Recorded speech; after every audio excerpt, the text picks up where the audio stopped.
Doctor, look. Stand aside, nurse. I'm Dr. Homebrew. Stand clear.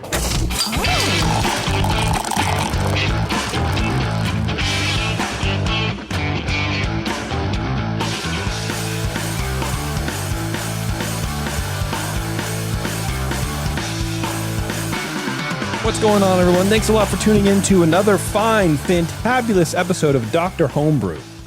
It is the Mexican lager, basically 2 hours, because for the next two shows, we're going to be talking about Mexican lagers for the most part. Today is the day that everybody's been waiting for, the final Dr. Hombre Showdown. If you're not following along with us at home for some reason, I don't know why you wouldn't be, we have brewed, the boys at Dr. Hombre have brewed a Mexican lager. And this was a couple months ago, I think. And so it's like primed, it's ready to go. It has been, let me tell you, it has been hell for me not to sit and drink this. I had to take it off tap. And I'm not like a big drinker by any means anymore, but I was ripping through it pretty good. It's very, very easy to drink.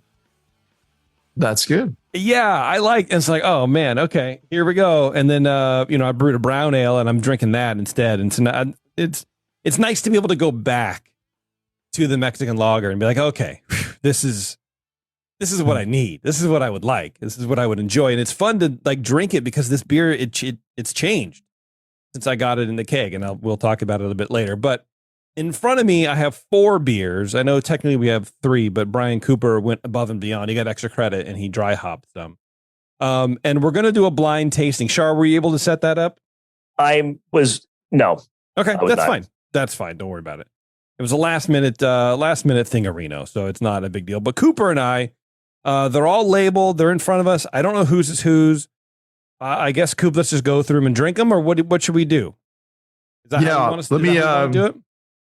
My volunteer is absent, so I have to pour these and kind of shuffle them myself here. Oh, okay. Well, that's fine. But I can do this. You can do that, and I can talk about our fine sponsor, 5 Star Chemicals. You guys go to 5starchemicals.com right now and learn about everything you can do to make great homebrew at home, which is a lot of it. 60% of it probably is cleaning and sanitizing. Maybe not 60, but definitely 50.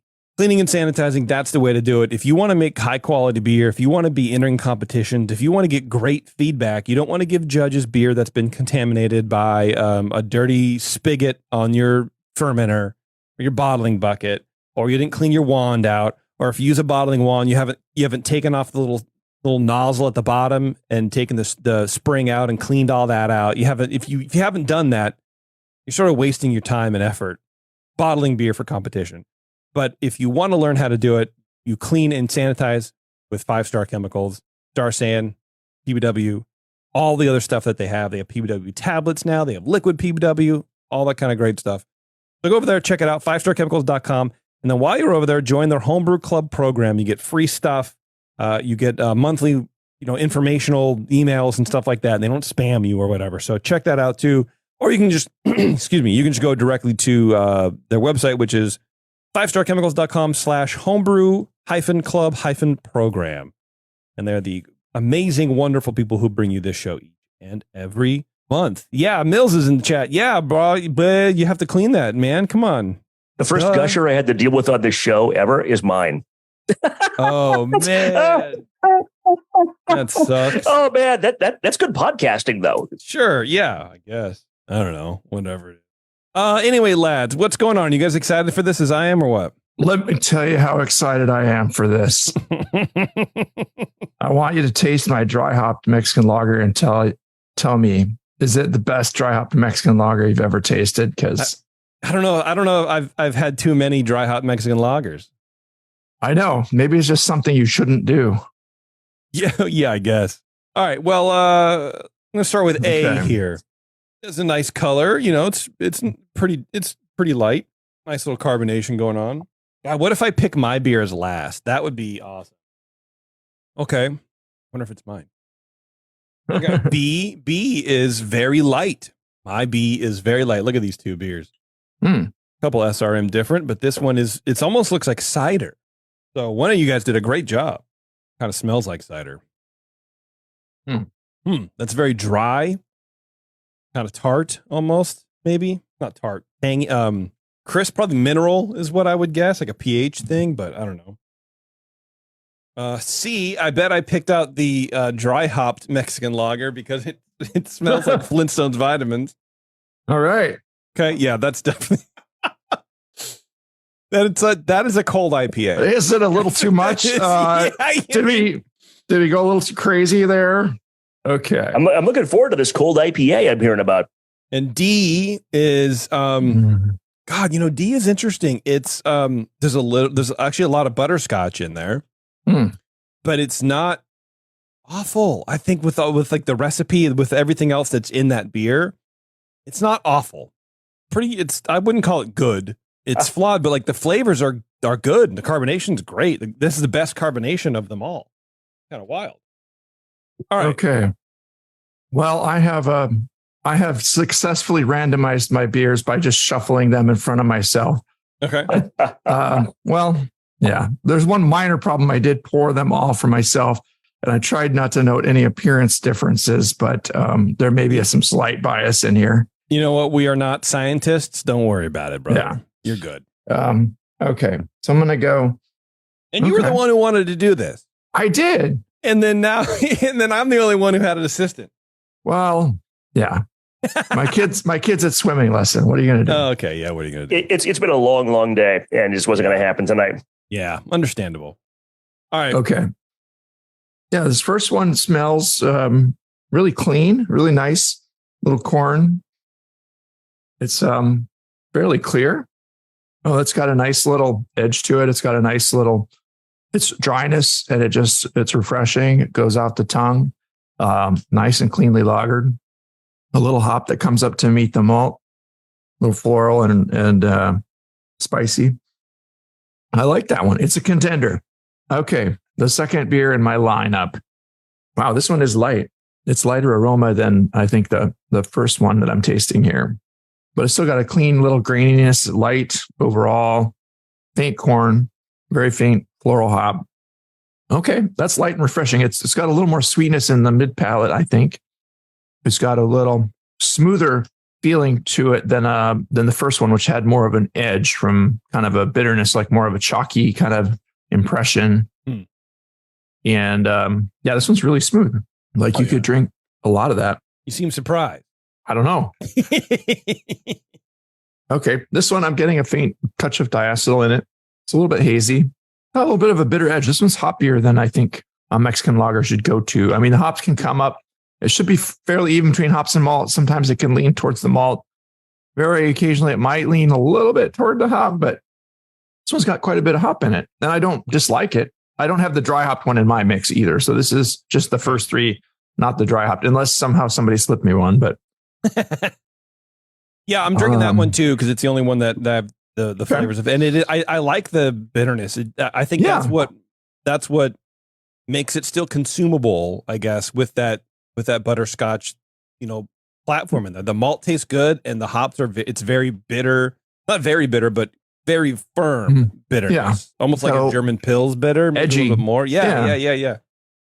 And as I retaste this first one, it was the first beer I drank. It comes across even a little smoother than when I first sipped it, because sometimes that get a more bite in the first beer you judge out of a series, but it's still got that little chalky, watery impression. But it's not watery. It's very flavorful.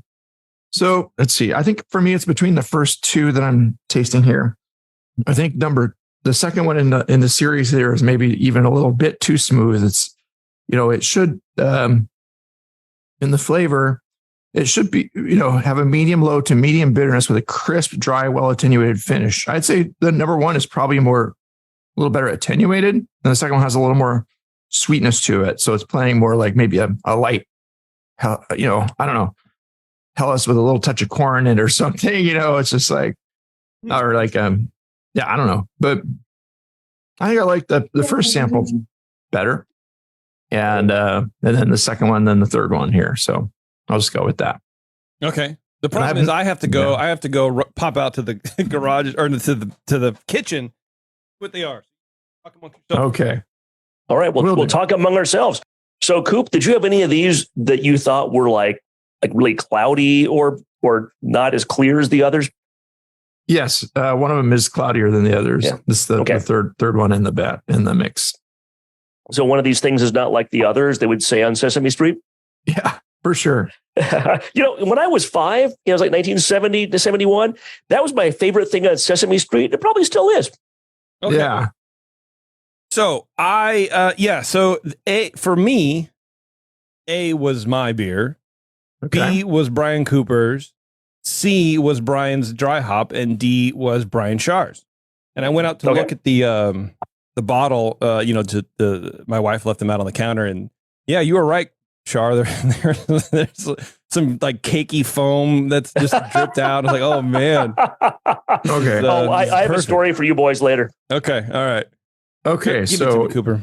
Yeah, I lined mine up. The one with the number 3 on the glass was JP beer, and that is the one that I rated the highest. Yes. Number 1 was Cooper beer, and number 2. Who does number 2 work for? That's Brian Shar. I'm number 2.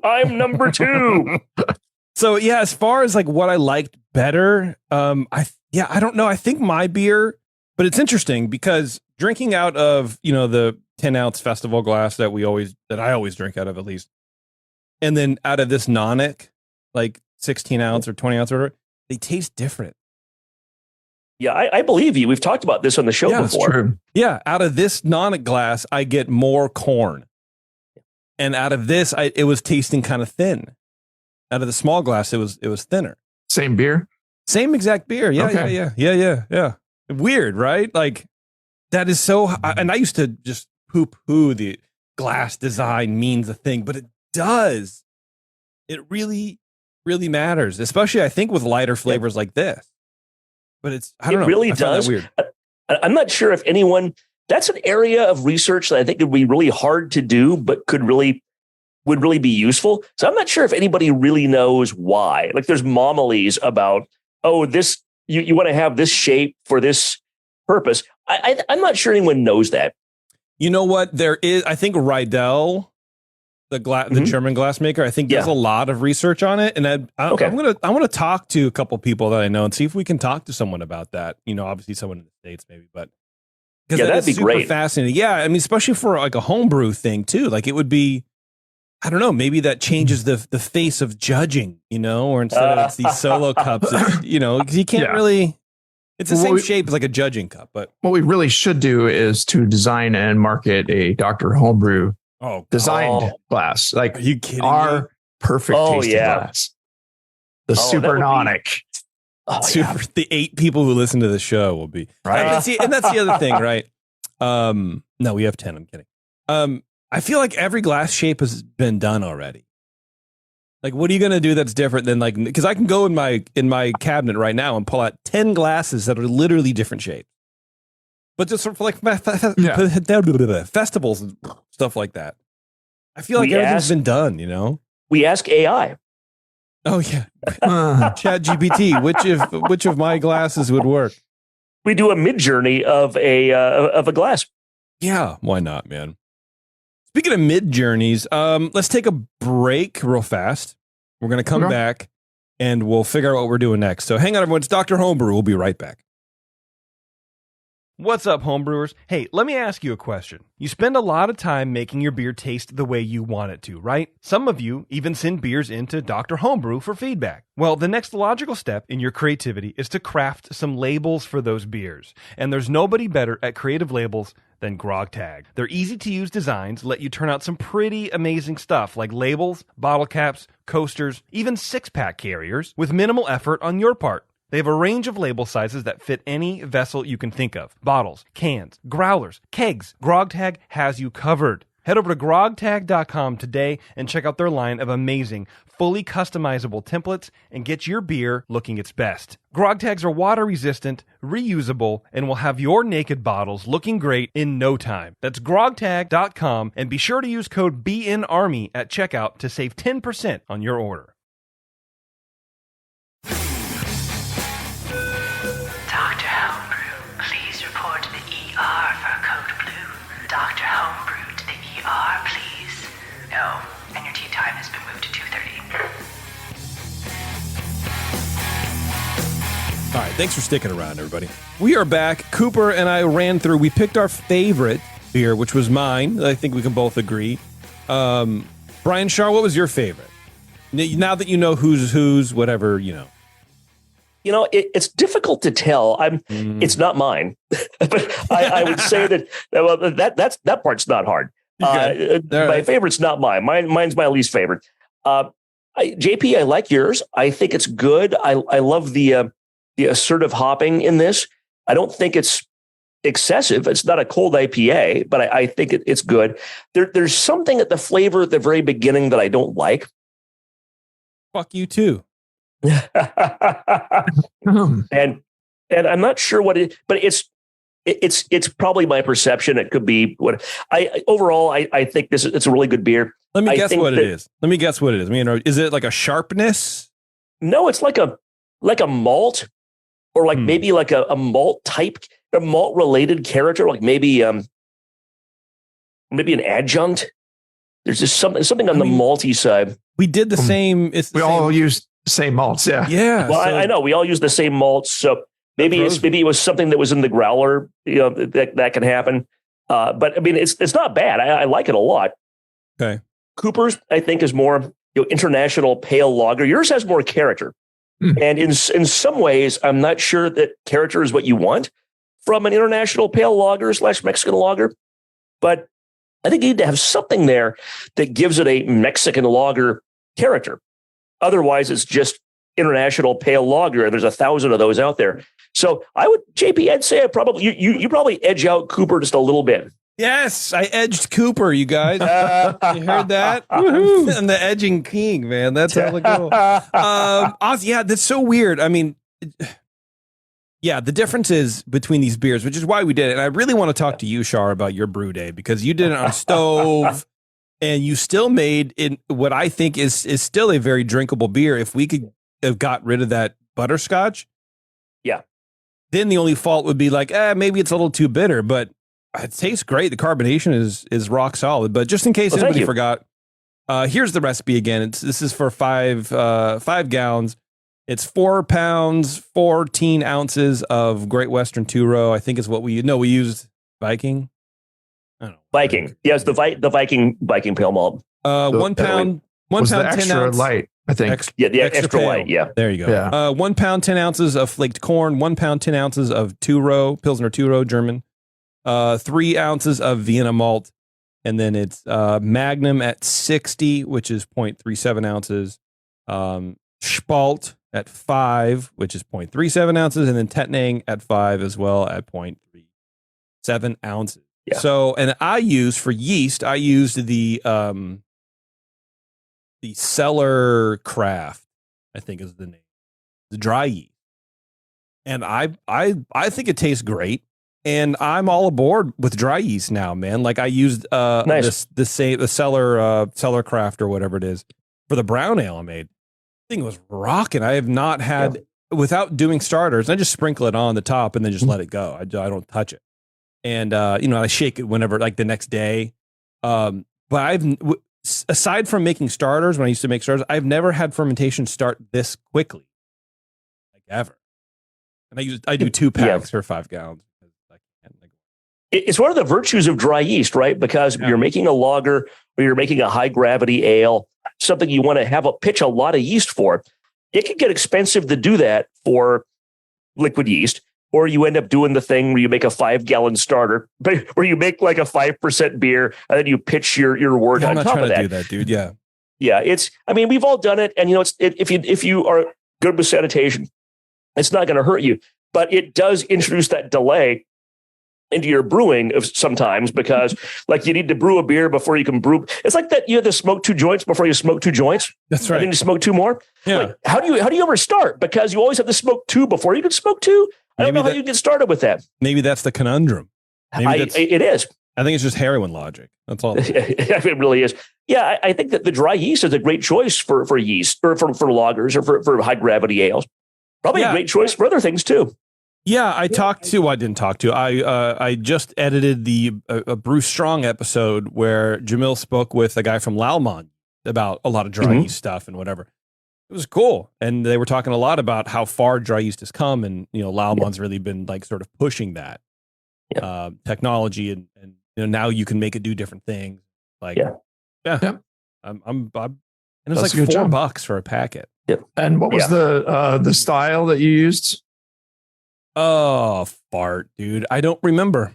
Was it just a German lager or? It might have been. Yeah. Yeah. Yeah. Probably.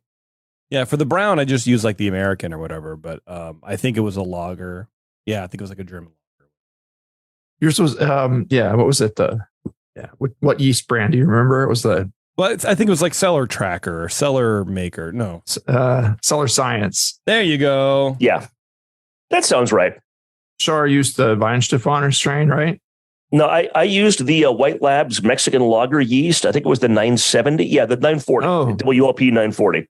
Okay. And I only brewed like 2 gallons, so I just pitched it straight into the fermenter, which for me was just a corny keg. Okay, cool. It had an orange thing on it. I'm sure you can't see that. It was like an orange packet for JP, right? German. I think so. I think that's what it was. Yeah.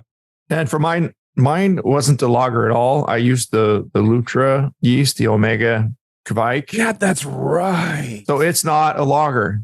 It was fermented at 78 degrees, and it fermented in like a day and a half, if that. I can. There's fruit. Now that you say Kvike, Now that you say Kvike, I can't untaste it. Yeah. Yes. And definitely get a little. We lost. You're muted or something now. Lost the sound. I don't know what happened. Mad. Maybe you kicked something. Maybe you kicked the power cable with your big old feet, Brian. Yeah, and you know what? It's I get like a cherry, like as it's like warming up, it's flat basically. Sort of like a cherry skin or like a grape, like a red grape skin. There's a little sweetness in there, but it did finish higher. It finished at about 10:14. And it only started, at 10:39 because I had some little problems on my brew day. The Pico brew that I used kind of stopped because the sensor got too hot. It needed another clean. I just didn't have time to do the 2.5 hour clean cycle before I ran this. So yeah, dude, for sure. But it wasn't time for a clean, but I should clean it more often than I do. And so it went, it started at 10:39. I'm like, oh, damn, not going to make 4%, but came up to just 4%. So it's on the lighter side, finishing at 10:14. It's, and that's perfectly fine. I'm happy that it came to that and, made it to that level of attenuation. I wish it had attenuated just a little bit more, but then I worry that it might have been too light and almost like a light lager. So I'm kind of happy with it, the way it landed. Yeah, it's not bad. It's not bad. It's it doesn't taste like a Mexican lager, that's for sure. It does have that. I mean, it's very similar to yours. I think that there might just be a water difference. I probably used that lately when I've been brewing. I used a mix of I wouldn't say they're similar. spring water with distilled, and I kind of lighten up the minerals in the spring water. I'd have to go back to my physical paper notes that I did when I made the batch, but old school, man. Yeah, I had some interesting things during brew day. I'm still trying to dial in the system. I sort of realizing that, I'm kegging probably 4.5 gallons or so, maybe 4 sometimes. So this is the time, of course, when I tried to, have this mean something, that I decided to fuck around with, volume and whatever. So I tried to like really measure my volume, and I think my refractometer is sort of wonky where there's no cover for the lens or whatever. So I had to like take a piece of plastic and like try to smash it down to simulate that, to like get the sample to smash against the whatever. And it kept reading really low. It kept reading low. And I was like, well, what the fuck? So now I have to add some DME to like get it up. Yeah. So I added some DME. Well, and then it was too high. I'm like, well, Jesus Christ, dude. So then I had to add some water, and it was a whole thing. So like, it's a balancing act. Yeah. Yeah, it was a balancing. And then I said, you know what? I don't care anymore. Like I've been realizing doing the like brewing with the Brewzilla is I don't care anymore. It's going to make beer. It's going to make beer. I'm trying not to stress out about it. Like I used to really stress out about how the beer's going to come out. and maybe it was a pride issue, or maybe it's because I don't know. I don't know what it was. Maybe a competitive thing with the other people on like the session or just at work or whatever.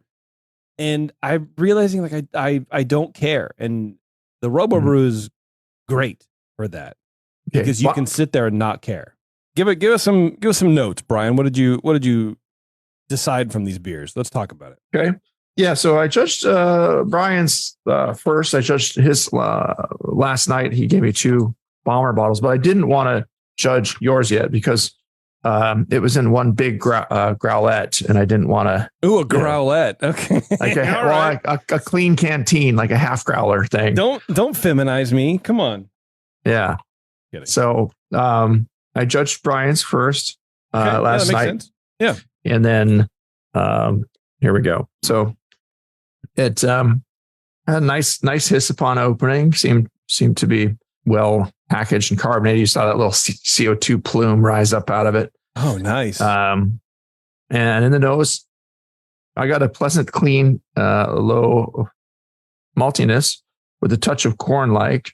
It seems cleanly lagered, but it just has a faint whiff of diacetyl, and it's really not much. It's coming in, and it's very delicate and low overall. So that diacetyl kind of stands out, but it's not a high level.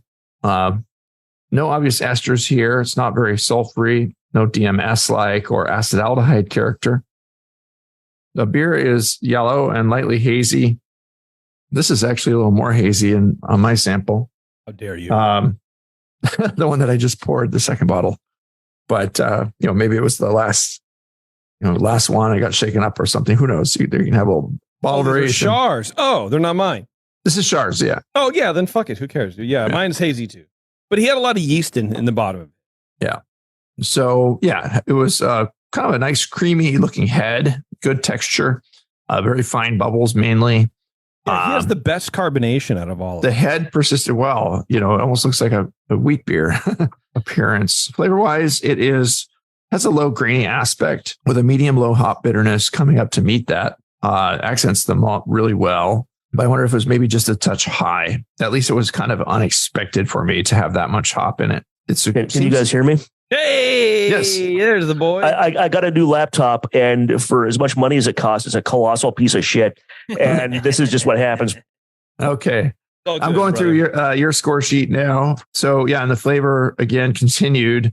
Had a little unexpectedly high hop, but it was actually okay. It's not crazy, but it's a little bit high, and it's kind of herbal and floral, a little spice.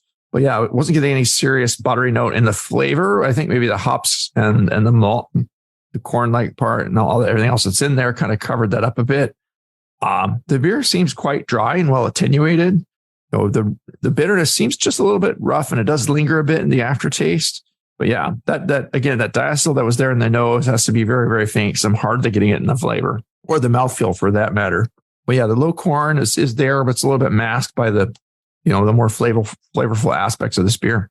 14 out of 20 for flavor. I get a 2 out of 3 for appearance because of the haziness, and 8 out of 12 for aroma. Medium light body and the mouthfeel. It's pretty much the style. Medium high carbonation. This can be a fairly carbonated beer, so that's fine. That's probably the best carbonated of the three.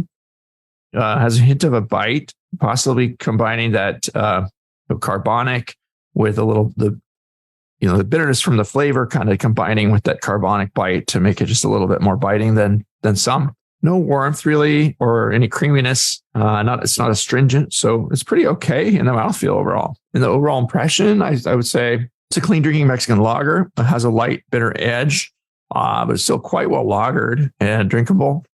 I'd like the corn to come through just a little bit more. And but it's really well packaged. There's no real oxidation noticed here. It's nicely carbonated. Kept that in the bomber bottle. So well done there. I would back off the bittering hops and do a little bit longer diacetyl rests in there. There's something that's just from early fermentation that stuck around in there. But the minor defect that's in it is very, very light. So I knocked it down into very good territory. Generally within style parameters, some minor flaws. So, and it's just the haze. You could clarify it a little better, fix the diacetyl, back off the hops a little bit in there, or work with the way that you play that with them. Put them a little later in the boil. So yeah, 35 for Brian's. What? Do you have any notes on Wow, that? 35. I'm impressed. Wow. Did you have any notes on it, JP, or do you disagree with the score? Maybe I was being a little nice because I know it's Brian's beer. But. I think you were being nice, honestly. I don't think that would be a 35. I would say a 30. I mean, because there's that diacetyl is a big flaw, but you said you didn't get it really. I got it in the nose, but much less so in the flavor. So it was very, very faint to me. Okay. But some people, get it even more than me. So, well, I've discussed on the show most of the time, numerous times, many times, that I'm what you call a super taster. So I know about all the tasting things. I'm a good taster. Okay. I can taste. I'm the best taster. Some would say I'm the best taster. Okay. But yeah, I get it pretty a lot. I would say I would give like a 30 or 32. I think we'd still be within 7. I wouldn't go below that because it's interesting. I think if that diacetyl wasn't there, I think the hops would be fucking like way off in the left field. It'd be too hoppy, but that sweetness from that butterscotch like balances that out a little bit, and it's not as bitter, right? I'm guessing. So it sort of plays with that. But I would love to know how the hell he got this like so bitter when we all use the same exact shit. I would love to. I gotta know what this freak's fucking brew day was like. Well, we talked about my brew day last time, and it was I exhaustively, and it was. We don't need to probably rehash that. Go back to the last episode and listen for an exhaustive description of my brew day with my janky equipment that I kind of found around the house. What was it again? It was a spaghetti pot. It was one spaghetti pot, and I had the that strainer part you can kind of lift up and get the grain out of, and then I also used I sparged, quote unquote. I had this big Le Creuset, probably like a gallon and a half pot, like a Dutch oven thing. Mm-hmm. So I sparged by lifting out that spaghetti strainer part, putting it in that Le Creuset part, and then pouring some sparge water onto that to go into the. Hey, the fact that I can make something that Cooper calls a 30 with just bullshit in my house. Oh, he called it a 35. Well, yeah, 35 at first. That came down to a 32 after JP made his comments. Well, there you go. This is so much better than the Courtesy 13 that my first beer I ever made in 1993 would have been. Yeah. Nobody ever scored it. If I went back in time, I'd probably slap myself and give myself a Courtesy 13. I wouldn't say go get a new hobby. I'd just say brew more. But that's what happened. And I think that the hoppiness, I mean, it is hoppy. I'm drinking it here, and it's cloudy and it's hoppy. And the hoppiness comes from the fact that I had like a 2-gallon batch size. And in fact, I even had I never measured my volume. I suspect that my volume into the fermenter was less than I had thought it was going to be able to be anyway. So my back of the envelope kind of calculations for hops, I use way too many hops, even though I had you guys saw it. I had very few hops in that little bag. Charger's living life, man. Yeah. Just fuck it. I'm not measuring anything. I don't know, man. I'm just whatever, dude. Hey, man, you guys wanted to do this show, and I had to brew something, so I'm gonna make it happen. Yeah, and you did. So let's talk about the diacetyl rest. So I brewed this in a corny keg, and I had this. There's an old spunning valve that I got from More Beer that was it worked fine. And rather than using an airlock, I'm trying to not buy a lot of stuff because I want to start brewing again, but I don't want to buy a lot of stopgap stuff. You know what I mean? Yes, I do. Yes. If you're going to spend money, it's going to be shit that you're going to use, not like Band-Aid. Right. Yeah. Right. Exactly. Yeah. And we'll get to that some for the packaging part. So I go out. We live in the East Bay. It gets hot out here. I mean, we all live. It's the end of summer, and we've had some days that are like 100. So I go out to check on this beer like 2 weeks after I ferment it. And I don't know, it's nobody's fault. The electric outlet in the garage is a little loose, and I have to kind of stretch the cord a little bit to plug it in. And I go to check it, and it's unplugged. Ooh. My fridge is probably like 80 plus degrees inside. Oh. So there's my diacetyl rest. It's been up to like 80. So frankly, the fact this is drinkable, I was expecting a Courtesy 13 from you guys. I had not tasted this. I'm thinking this is going to be horrible. But you know what? That was my diacetyl rest, and I still had some diacetyl. So that happened. So I go to package, And something, you guys, I have a degree in aerospace engineering. So I have a mechanic at heart. I am a mechanical engineer before I was ever a lawyer. You'd think I would know that my auto siphon that's been sitting in my garage for years that I haven't used in 6 or 7 years. You think I'd know the seals would be dry and non-functional. So what I got these bombers because I'm trying to minimize stuff I'm doing. I got a few bottle caps. These are the 22-ounce bomber bottles.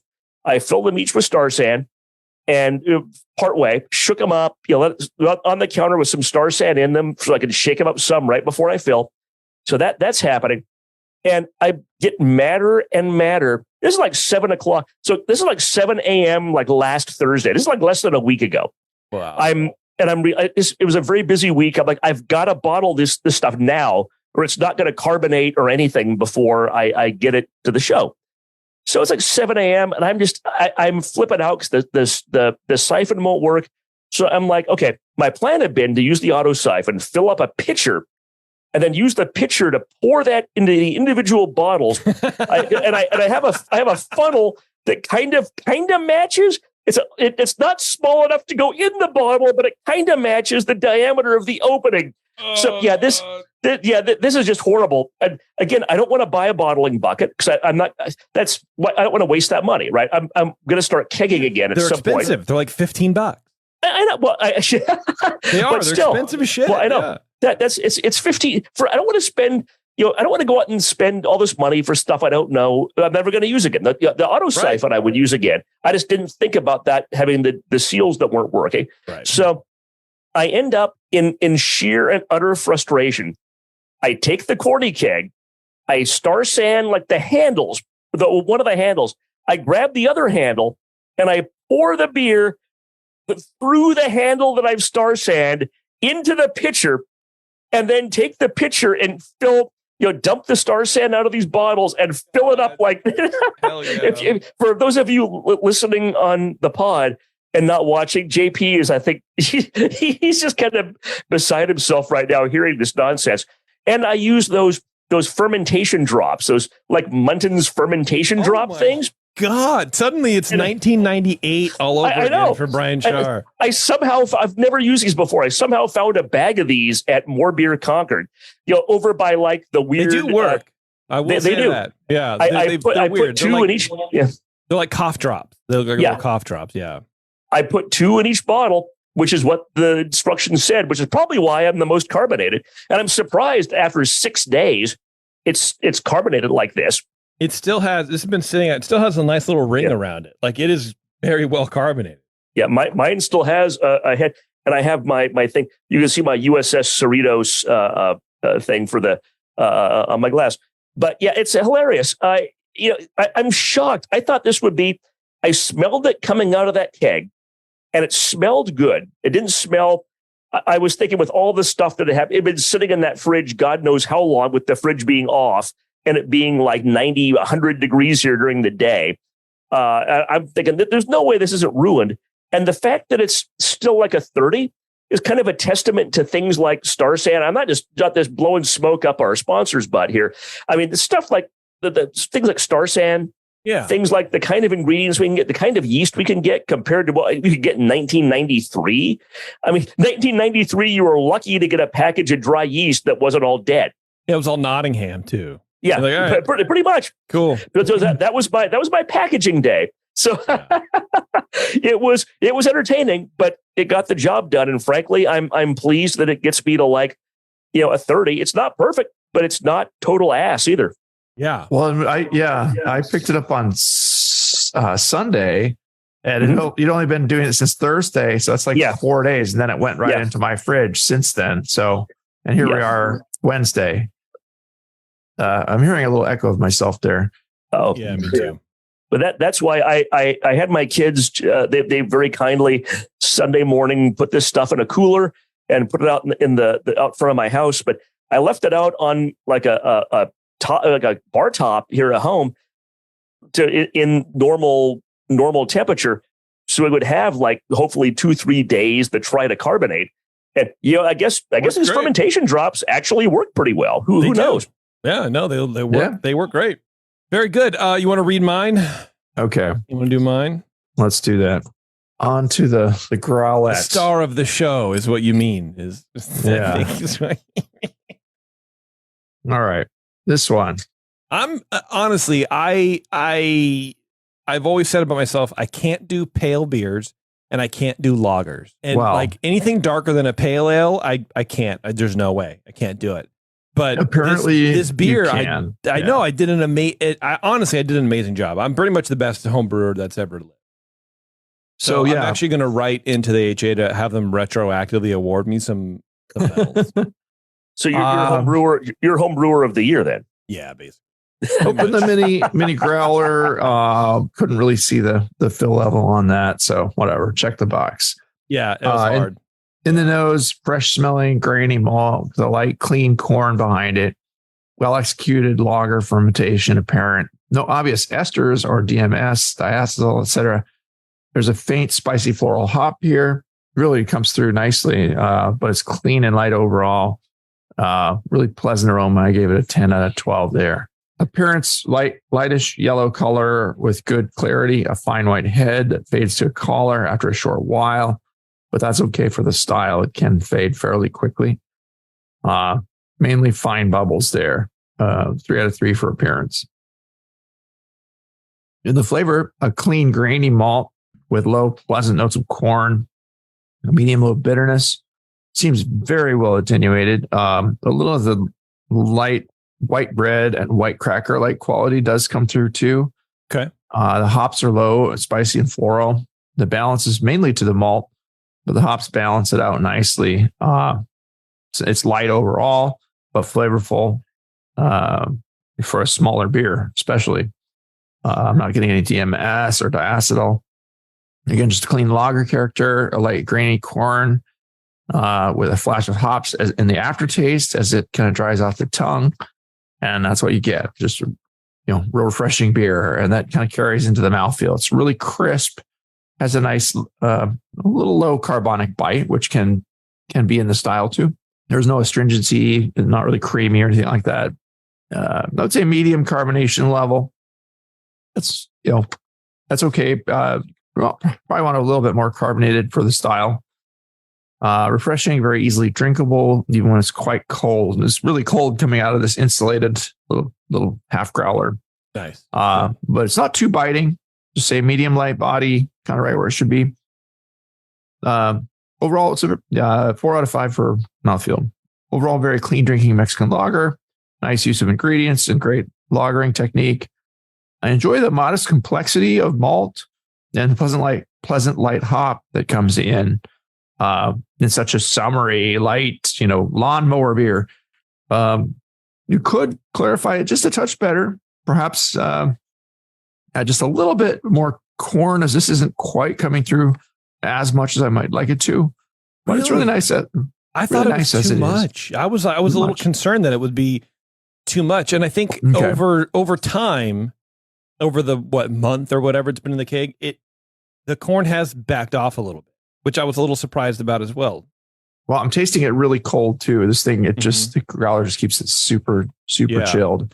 No, so as it warms, I'll taste it again. But I let it out of 40 for this beer. I thought it was excellent. Nice. It is excellent. Well done. Yeah, thanks. Yeah, I was concerned that it was too much corn at first, but I loved it, and that's what I think a Mexican lager should. I mean, not should be, but I don't know. If you're brewing with corn, that's what we were talking about doing the recipe. It's like if you're gonna brew with fucking corn, brew with corn. It's got to be something you can taste. And I think that's, as it warms up, that's what I'm tasting at the beginning is just a lot of corn, which I actually like. Me too. I like it. I think it's good. But it's not a sweet corn. It's like a dry, the dryness with the corn plays it a little differently. So yeah, kind of interesting that way. I think we made a good recipe. Char, what do you want to do? You want to go through, you want to hit Cooper's?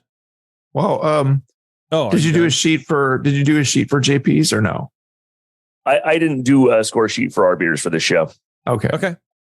Why don't you give me a score and then run through Cooper's, because I don't need details on my beer, but let's talk about Cooper's maybe more in depth too, because his is the most kind of interesting with that that Louis Vuitton yeast or whatever it was. Lucha Quebec. Yeah, Louis Vuitton is easier to say. Yeah, it really is. It's the most expensive yeast there is. Yeah, that's right.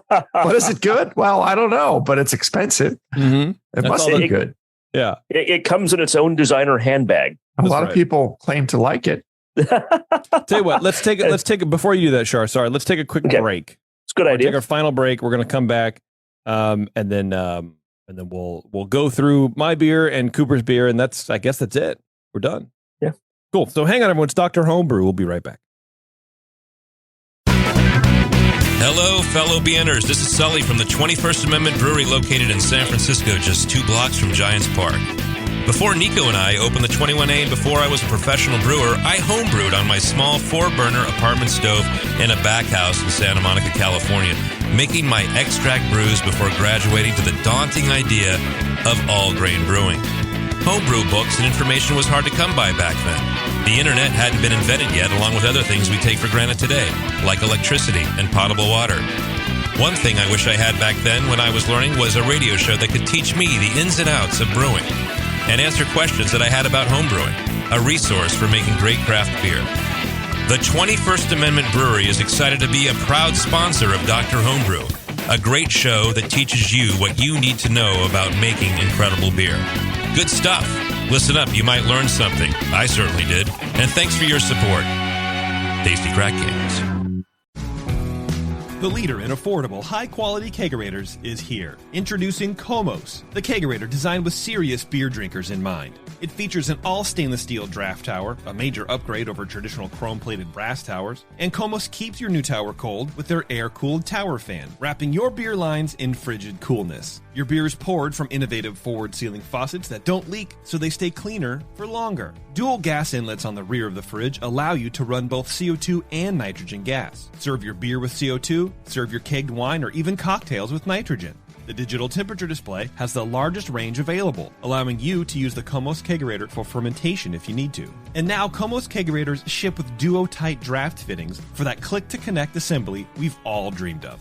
Buy direct from KomosDraft.com and receive free shipping on your order. That's KOMOS Draft.com.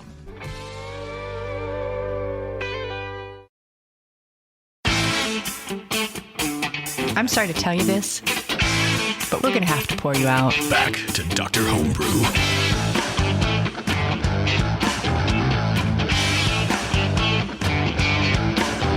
All right, everyone. Thanks for hanging on. We are going to be chatting about Brian Cooper's beer and my beer a little bit, but mainly Brian Cooper's beer because I think that's the most interesting, to be honest. But Shar, go ahead and give me my laurels, please. Of course. Well, prepare to be laureled. I really like this beer. That it's weird. You can tell a beer is good when it warms up, it gets better. And this, I think, gets better as it warms up. I love the corn. When it was colder, I was perceiving that as some kind of off flavor or a part of some kind of off flavor. But it's as it warms up, it's more apparently corn, which is good. It's an ingredient in this style. And it's, Cooper said something that kind of made me think about this. It tastes a little more, the corn character isn't like cornmeal or popcorn or even like corn on the cob. It's more like corn that's a little bit dried, if that makes sense. Yes. Right. There's not like you're chewing on some old, dry, hard corn kernels, but corn gets a little bit dried out and there's a flavor to it. And it's a little bit more concentrated, I think, because some of the moisture is gone. Like a roasted corn kind of an aspect. Yeah. It kind of maybe toward that end of the spectrum. Exactly. Without being burnt or exactly. Super, burnt or too dark color. That kind of subtract the roast out of that. But I get what you're saying, and I agree with you. There's really no off flavors or off aromas.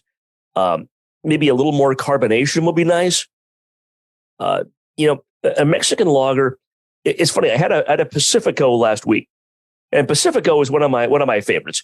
It was one of my favorites. 30 years ago. It's still a real solid beer. It's tasty. There's there's not a lot to it, like any international pale lager, category 2A beer, but there is something to it that is, and part of it's the corn, and just part of it is there's a little bit more flavor in a Mexican lager than in just a standard international pale. And that's the character that I think is why the reason these beers are so popular in the US, it's not just because of the Latino population in the United States. It's because they're tasty beers and people like them, no matter your ethnicity or where you're living, because there's a little bit more to them than like your standard lager offering in a lot of ways. And I think this beer really has a lot of that. A little bit more, again, this has been sitting in my glass for a while, but a little more carbonation will be good. But no off flavors, no off aromas. Yeah, I would agree with Coop and giving this, 40-ish, high 30s. Nice. High 30s, 40. High 30s. I liked 40 better. Yeah, 40. But this is one where, again, carbonation, the medium high carbonation would really elevate this to a definite 40 plus. It's and my struggles with that. I've always that's the other thing I can't really do is carbonate the beer properly. Like I just poured this out of my cooler or out of my kegerator, and it's like the head is already sort of dying. I'm not even though I took like a draft course, like a planning course. Yeah. For commercial systems I can set them up, but for mine, I think I'm coming back to that. I don't care anymore. You got to try those carbonation drops, man. The drops is where it's at. But you know what I mean? Like these are the little things that I used to like sort of stress out about. And I used to go, I'm not a good home brewer because I can't put a bow on my package, right? I can't wrap it up nicely with high carbonation. Well, you could put a bow on your package if you wanted to. I do. I mean, it was our anniversary yesterday. Okay. But you know what I mean? It's those kind of things where like I realize as I get older, it's like I don't really fucking give a shit. Does the beer taste good? Sure. Is it a little bit undercarbonated? Yeah, but I don't care enough. I don't care enough to put my efforts into changing it or to stress out about it. I'm at the point in my brewing career where I just like the act of brewing and everything else is fucking secondary. It's the Charlie Papazian thing, right? Relax. But less don't worry. like, whatever. Less okay. Yeah, someone out there, maybe one of our listeners, packaging might be their favorite thing. For 99.999% of home brewers, I'm sure, I bet commercial brewers too, packaging is their least favorite part of the process. Yeah. But it's important. But it's also, what you say, JP, this is my cloudy 30-point, JKS Mexican lager that's drinkable. You know what? It's maybe time in our lives, or we should just be thinking about, we made something that was drinkable and it's not bad. Okay. And we did our best with what we had available to us. We're not saving lives. No, no one's gonna die or not die because they drank or didn't drink this. Well, and we had fun doing it, and we're talking about it. We're having a good time. Yeah, and for the Coopers out there who might be listening, it's okay to obsess over certain things or focus on certain things and get detailed, because that's the beauty about homebrewing. Yeah. And this is the thing I've always said since working at More Beer. It's you can get as detailed as you want. Yeah. You don't have to be successful. You don't have to be hyper focused on the weirdest shit. You can literally take a spaghetti pot and a fucking the rich man's Dutch oven and and make beer that's drinkable. Sure, there are flaws, but it's still drinkable beer. But and if that's good for you, if you can't taste that, then you can just do that. You do not need to be hyper absorbed in stuff. But also, if you want to be, this hobby allows you to do that. It's one of the only hobbies I can really think of that allows you to go as in depth as you want to do it. Yeah, and still be successful at any level. Yeah, you got to approach this hobby from so many directions. There's people who are super into making equipment and systems and really into that aspect of, I'm gonna mechanically engineer the shit out of the system. Yeah. And they love that stuff. There's people that are all about recipe design. There's people that are all about different aspects of this hobby. And that's one of the great things about it. You can kind of pick what you like to do and just do it and not worry about the other stuff so much. Yeah. I think, going into home brewing in the early 2000s, I saw where people had started, and they went from very simple to more complicated setups, and the beer got better. Maybe the ingredients also got better. A lot of other things from the 70s, the 80s, to the 90s, to the aughts when I started brewing. And then, so I just felt like, well, I have to, get more and try to do more. I need to get, temperature control. Of course, that was a plus for me. I need to get, this and that, and something else. But the more you get, it doesn't necessarily make your beer better. Right. And I've gone to a point where it got a little less enjoyable to brew because I had to focus on all those things. And now I've come back around a little bit more to the, I used to always make a yeast starter in my Erlenmeyer flask, and my stir plate is a piece of crap, and the little stir bar would fall off all the time. I'd be cursing at it. And I'd be just like not having fun. And then, like Denny and Drew, the simple homebrewing guys, they come along and it's like, just get some proper. We have proper now. Get a bottle of water, mix it together, dump yeast in there, shake, start it, and forget it, and just go brew. That made my life so much easier because can't tell you the last time I used that stir plate. It was probably 7 years ago now. Yeah, because it sits in my garage. I should just get rid of it. And something to be said for it's not that great. I should just it's actually like a hard drive magnet that somebody rigged up for me on a computer fan. Man, I have a stir plate that I forget the dude's name. Back in the days, like the BN Forum. This is years ago, right? Super dude, nice guy. I forget his name. He put a stir plate together in the body of an old NES, an old Nintendo, wow. And I was like, "Dog, that's cool. I need one of those." And he made one, and I have it, but I couldn't get the fucking stir bar to stay on it, and so I've never used it. Yeah, I have it somewhere. It's like, but it's cool. Anyway, I have a stir plate that I still have. It's like 5 pounds. It's about the size of a laptop. It's not very, it's just really heavy. And I used to work at this medical device company, and we had like an internal garage sale, like 2005, to just get rid of old junk that was sitting around. And the stir plate, I looked it up once. It's like $500-600 new. Jeez. And it was just, we didn't need it anymore. And I bought it for $10 at like our internal company auction. And this thing, I haven't used it in years. I could probably go plug it in right this second and it would work. Yeah, at that point, just give it to you. Yeah, pretty much. You know what I mean? So let's talk about Cooper's Kvike here. Let's do that because we're Kvike. Running up against the time, and he also has a dry hop version too. So we've got to kind of condense everything into one because I have a couple of surprise. Yeah, I have like 2 surprise beers that I can really just for a second talk about because you guys don't have them. Cooper's is really well attenuated, which you'd expect for a Kvike. Sure. Which you're fermenting at temperature, or higher temperature, and you get done fermenting in a day or two. Yeah, you expect that, but it doesn't have any of the fusels, and that's one of the great things about the Kvike yeast. You push a normal Cerevisiae yeast up to 90 degrees, and it's going to taste like ass when it's done. It's all higher alcohols and fusels and nonsense. There's none of that here. I didn't go all the way to 90 on this. I kind of went midway, between its range of fermentation around 78. So, but it finished at 1014. It was, it's not super dry to me either, but it's fairly well attenuated. But 1014 it finished, and it did go quick, but it stopped, left a little bit of body in there. So I like that. This is a 1014 finish? Yeah. Wow. Unless it went down a little more since, but I was going on a vacation and I just stopped it up and put it in my fridge because I had to, it was done bubbling for days, and it maybe was still doing a little something. I don't know, but I put it in the fridge, checked the gravity when I got home from my vacation days later, and it was 1014. Like, this goes to what Jamil always says, which is you can measure the final gravity all you want, but your perceived final gravity isn't always locked in with consistency with what the actual final gravity is. Because this comes across to me like and I don't think anything's happened to it in the bottle. It wasn't a gusher or anything weird. I think it's just it tastes really well attenuated for being a 1014.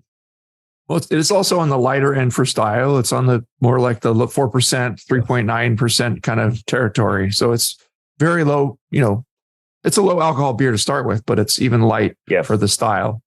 So I'm glad it didn't go to light lager and just get too dry because it would have been weird. Yeah. I mean, this could use a little more carbonation, kind of like JP's. Again, we've talked at length about, I won't opine more about packaging at this point. It does have, I think I heard JP earlier in the show talk about something having like a Flintstones vitamin character. And there's a little bit of that kind of, lactic-y. Lactic is even too strong of a word. It's not a lactic acid, but there's kind of that slightly fruity, slightly citrus, slightly acidic that a Flintstones vitamin captures. I mean, imagine if you diluted a Flintstones vitamin down some. That's kind of the flavor that maybe, I don't know if sometimes the vitamin-like flavor can come from nutrient. I did use a little, like a half tab of Cervomyces in a 2.5 gallon batch. Well, I've been using that lately. To clarify, it's not the chalky vitamin-ness. It's that fruity. It's the hard to pinpoint fruit punchy fruity thing. That was more accentuated in the dry hop version. That's with a hint of acidity. Yeah, and that's why I was like, it's kind of tart, but it's not tart. Yeah, it's not tart, but it's it's like, is it or is it not? I have no idea. Yeah. It's right in the line. It's not tart like you've added lactic. Right. It's just that little hint of like maybe lactic light, that is, which you get with a lot of Kvike yeast, which is not, these are not sour beer yeast, but there is that hint of sour that they throw that in some styles you don't notice, but in something as light as a Mexican lager, a 2A international pale lagerish beer, any little thing like that is going to show up, I think, it's going to show up in some way. Yeah. And it's, I think, a testament to how good the rest of your process was, that everything was clean enough that little hint of acidic showed up. Overall, I'd probably give this high 30s, maybe a little bit behind JP's, but not far. I feel insulted by that. Beer is so wildly different from mine. I would. What are you trying to say? I would give it a third. Well, you know what? Here's the thing. It's not a Mexican lager. It doesn't meet the style guidelines, right? It's like fruity. It's kind of thin. It's undercarbonated. Like 25. You know what I mean? Like, I feel like it shouldn't even be in the 30s because it doesn't taste like a Mexican lager. Well, that's a good point. Okay. It's very clean, but Cooper's sad right now. No, I'm looking at my notes. You guys, I did add a bit of lactic acid to the water just to acidify it to a good pH for such a light grain bill. Maybe 5 milliliters in my 3 gallons or whatever water. Just very conservative. But I wanted to acidify it just slightly. And I only used a little spring water, and some of our home water, but mostly distilled water. So that's why I think it doesn't have that. And I probably should have put somewhere like some, a little bit of gypsum or something in there to give it a little bit of an edge to accent the hop, because that is kind of what's missing from this. And I think that would come up to meet that gentle, fruitiness, the maltiness that's in there, and give it a little bit more of a crispness, a bite. Yeah. That you kind of not sharp bite, but a little attack along with the carbonics. Like, okay. Let's talk about your dry hop version.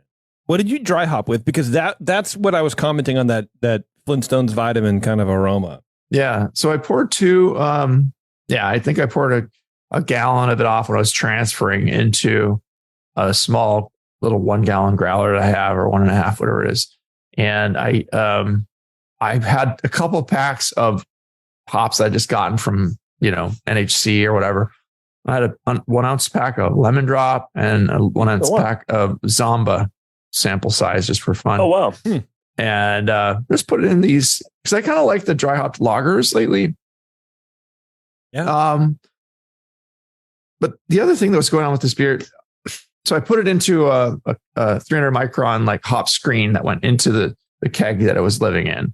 And I tasted it, 5-6 days later. It wasn't very hoppy. So I just left it in there, didn't pull it out. Left it in there until I pretty much bottled it for you guys. So this is probably very overhopped, and somewhere in the middle was probably when it's better, because to me it's getting very grassy and kind of weird. But it was also, I was having trouble clarifying it. And I had a lot of trouble with the Kvike yeast clarifying my main batch, and it was insane to get this thing. And there's the thing I was worried about, and right now it's perfectly clear. So it's like, what was I worried about? Actually, I think clarified sitting in the bottles, because there was probably still the biofine that was in there. But I hit it with a pretty heavy dose of biofine, like, almost, probably like 3/4 of a tablespoon at first, just to see, okay, it's a little cloudy, nothing. Then I thought, okay, I added another tablespoon. I thought to that keg, but I might have added it to the dry hop keg because that one's also really clear. And then it was the same when I looked at my main beer again the next time. So I added a full tablespoon. I thought maybe again, still not quite clear. So like 2 days before I bottled it for you guys, and maybe that's why the carbonation is also a little low. I kept opening it up. But I put in a whole nother tablespoon, which is enough. It should knock a 5-gallon batch down. Yeah. And so it wasn't doing it. But when I bottled it, it was finally clear enough that I could say, okay, that's passable lager, but it's not crystal clear. How do you use that? Because I have some of that too. And I think I just end up, I've done it two ways. One, I just add it to the fermenter. Yeah. And then leave it alone. And then the other way is I add it to the fermenter and then shake it up. Right. So I add it to, normally when I do it, ideally I add it to secondary before it's carbonated, and kind of gently swirl the keg or carboy that it's in to get that stuff kind of blended in, and then it settles out and pulls everything through. Okay. In this case, I did that, but then it got carbonated, and I was doing it on the carbonated beer, which I think doesn't work as well for some reason. I don't know why, but it's just. But I did also kind of gently swirl it and repurge the top, the headspace, and did what you're supposed to do. But at least I didn't get a ton of oxidation in it. I'm happy about that from all that mucking around with my beer. Yeah. Same with Chars too. I mean, really. Yeah, none of them were oxidized. This dry hop beer tastes a lot different than the base beer. And not in a bad way. Tastes really good. And I think that the dry hopping kind of, when there's a little light acid in that, the base beer, I mean, it's a very low level of acidity that I'm kind of trying to find to pick out. And the dry hopping, just that goes away. I mean, the dry hopping either covers it up or transforms that, accents it. And it seems much more like it's supposed to be there with the dry hops than without. Cool. Awesome. Again, it was probably like 14, 15 days of dry hop just sitting in there in a 1-gallon batch with 2 ounces in like a gallon. Jeez. It's just like, insane amount of hops. Yeah. I mean, they were both interesting beers. I don't really feel like they were Mexican lagers. Are you going to use that yeast again? What did you think about it? You pleased with it? I thought it was a neat trick. And, one of the best American light lagers I had was one that I tasted at a Best of Show in a competition that was made with Lutra yeast. So it was something that I wanted to try. I don't know that I know how to use it the best way yet. And there are some other things that I could tweak with this beer to make it better. Are you going to? I don't drink a lot of Mexican. Might. I don't know. I've actually got another half of but it's already milled and stuff. It's been milled for, a couple months or so since we're at the store. So it might be slack. Probably not good. Okay. Yeah. But I have it. I could brew the rest of it and just do something different. I don't know. Will I use the Lutra again? Sure. Why not? It's fun. Yeah. Maybe I'll make a hard seltzer someday just to be a dumbass. You know what? That's a great idea with that. Yeah. With the way that's throwing like a little bit of, a little bit of fruit. Yeah. Little citrus. Easily could. Yeah. All right. We're going to get out of here, everybody. Thank you very much for tuning in. I appreciate it. We're done, right? Like, I don't want to. Yeah, I mean, I could drink my Star Sand beer or my Troop beer for you guys in like 2 seconds. No, I don't want to do because that. I made when I said I had little Star Sand in those bottles. I had like about this much in one, and then I filled it up, and then I realized, oh fuck, it's not a little bit of Star Sand. I had like a couple ounces of Star Sand in there. No, I'm not going to give that to you guys or drink it. We'll let you do that on your own time. But if people want to send us beer, preferably not with a Star Sand in it. Use the Star Sand first, but you want to email, then dump it out. Make, the foam. Yeah. Don't worry about the foam. Yeah. Email Brian at thebrewingnetwork.com, Brian with an I, and send us what you got. Let us know what you're looking to improve or change or get a, better score in a competition, whatever it is. Yeah. And we'll help you out with it. Beer, mead, cider, what have you. Whatever you want, brothers. Hard kombucha, whatever. We'll take it. Soft kombucha. I don't give a shit. All right, everyone. Until next time.